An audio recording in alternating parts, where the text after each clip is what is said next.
শুনিলে আমাৰ জুবিন দাৰ বিষয়ে দুআষাৰমান ৰাইজক কৈ দিয়ক।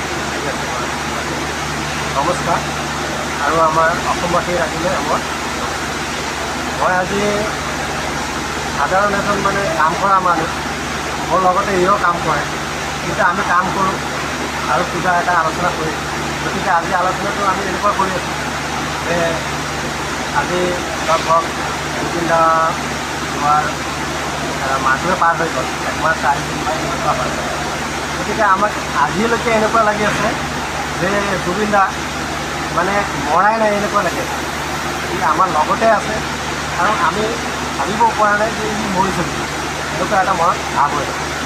গতিকে আকৌ পটককৈ ভাবি চাওঁ এই মানুহটো অকালতে মৃত্যু হৈ যায়, সেইটো মানে মনত বিশ্বাসে নহয়। আমি মানে অনবৰতে আমি ভাবি আছোঁ যে ই আছে, গতিকে আকৌ পিছফালে ভাবোঁ যে এইটো মৰি গৈছে, আকৌ তাৰ গান শুনি নাপাওঁ। গতিকে আমি এইটো ভাবি দুজনে আপোনালোকৰ মনত কেনেকুৱা অনুভৱ হয় আপোনালোকে অলপ জনাব।